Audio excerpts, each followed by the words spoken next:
आजमगढ़ में मुख्यमंत्री योगी आदित्यनाथ ने 1955 करोड़ रुपए की 39 विकास परियोजनाओं का लोकार्पण और शिलान्यास किया। महाराजा सुहेलदेव विश्वविद्यालय में आयोजित कार्यक्रम में पीएम ने विकास, राम मंदिर, कानून व्यवस्था और विपक्ष पर जमकर निशाना साधा। उन्होंने डबल इंजन सरकार के साथ डबल स्पीड से विकास का आह्वान करते हुए आजमगढ़ को सुरक्षित और समृद्ध बनाने का भरोसा दिलाया।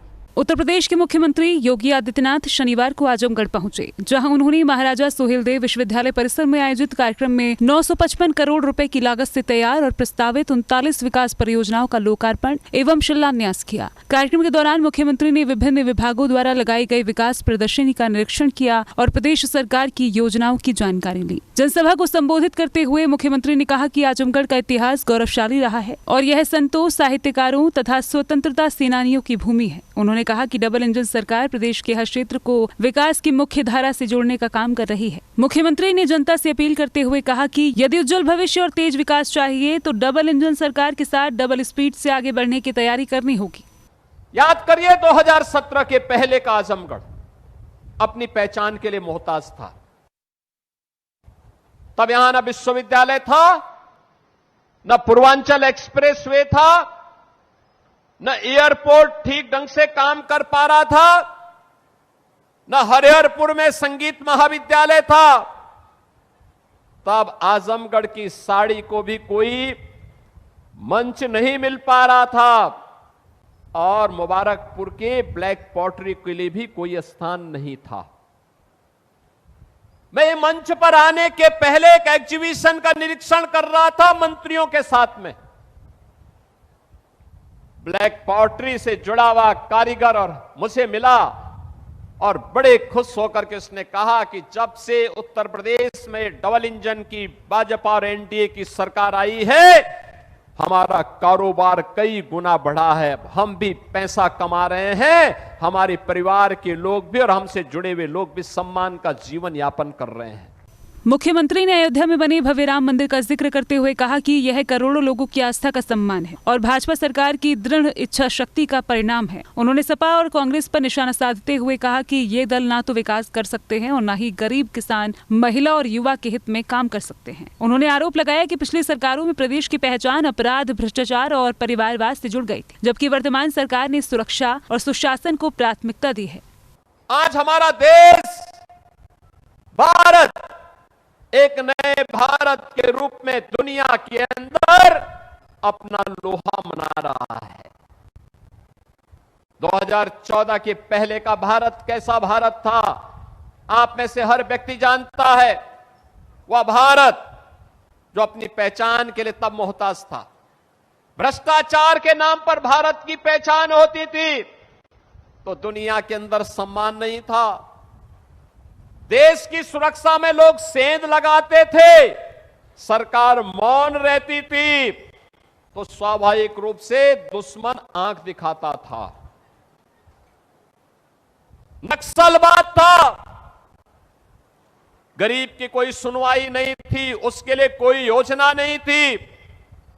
लेकिन आज मैं कह सकता हूं, नए भारत में प्रधानमंत्री मोदी जी के नेतृत्व में आज एक नए भारत का दर्शन हमारी पीढ़ी देख रही है। हम सब गौरवशाली हैं, एक नए भारत का दर्शन हम कर रहे हैं। योगी आदित्यनाथ ने महाराजा सुहेलदेव के शौर्य का उल्लेख करते हुए कहा कि उन्होंने विदेशी आक्रांताओं के खिलाफ संघर्ष कर देश और समाज की रक्षा की थी। मुख्यमंत्री ने कहा कि आज प्रदेश में विरासत और विकास दोनों को समान महत्व दिया जा रहा है। उन्होंने ये भी कहा कि केंद्र और प्रदेश सरकार की योजनाओं का लाभ बिना भेदभाव के हर वर्ग तक पहुँचाया जा रहा है। हम वही गलती बार बार करते रहे जिस गलती का प्रमार्जन 1000 वर्ष पहले महाराज सुहेलदेव ने किया था। उसके बाद की पीढ़ी उनसे प्रेरणा नहीं ले पाई। क्या होता था, बहराइच की चर्चा हुई, महाराज सुहेलदेव के नाम पर आयोजन वहां पर आक्रांता सालार मसूद के नाम पर होता था, गाजी मियां के नाम पर होता था। हम लोगों ने कहा कि गाजी के नाम पर नहीं, महाराज सुहेलदेव के नाम पर आयोजन होने चाहिए। किसी विदेशी आक्रांता को सम्मान नहीं मिलना चाहिए। एक गुलामी का प्रतीक है और स्वतंत्र भारत नया भारत गुलामी के किसी भी चिन्ह को और गुलामी के किसी भी प्रतीक को स्वीकार नहीं करेगा। आज परिणाम है, आप बहराइच में जाएंगे, अब वहां पर महाराज सुहेलदेव का भव्य स्मारक बन गया है। अब लगता है कि बहराइच अब अपनी पहचान के साथ, गौरव के साथ आगे बढ़ रहा है।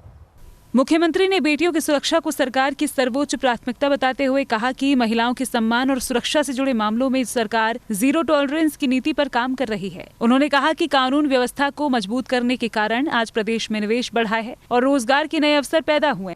बहनों और भाइयों, मैं आज आप सबके सामने यही कहने के लिए आया हूं, ये वही तरह है जहां वीर कुंवर सिंह ने 1857 में अंग्रेजों के छक्के छुड़ाने के काम किए थे। ये रागे रागों की धरती है, अयोध्या सिंह उपाध्याय हरियोध जी की धरती है, महान साहित्यकार की पावन धरा है। ये पावन धरा अपनी पहचान के लिए क्यों मोहताज हुई? क्यों हर आतंकी घटना में संजरपुर का नाम आता था? क्यों हर गलत कार्य के लिए आजमगढ़ को बदनाम किया जाता था? क्योंकि तब सरकार उस सोच की थी, सरकार नकारात्मक सोच रखती थी, अपने स्वार्थ के लिए यहां के युवाओं का दुरुपयोग करती थी। गरीब के लिए न शौचालय था, न मकान था, न स्वास्थ्य की सुविधा थी, न गरीब के लिए राशन की व्यवस्था थी। युवा के लिए नौकरी के बारे में राजभर जी ने आपको बताया, कैसे युवाओं की नौकरियों पे सेंध लगती थी और कैसे उनकी सौदेबाजी होती थी। बेटी के लिए कोई स्कीम नहीं थी। कार्यक्रम के अंत में मुख्यमंत्री ने कहा कि प्रदेश सरकार विकास, सुरक्षा और सुशासन के संकल्प के साथ आगे बढ़ रही है और आने वाले समय में आजमगढ़ सहित पूरे पूर्वांचल को विकास की नई ऊंचाइयों तक पहुंचाया जाएगा। ब्यूरो रिपोर्ट, सी न्यूज़, आगरा।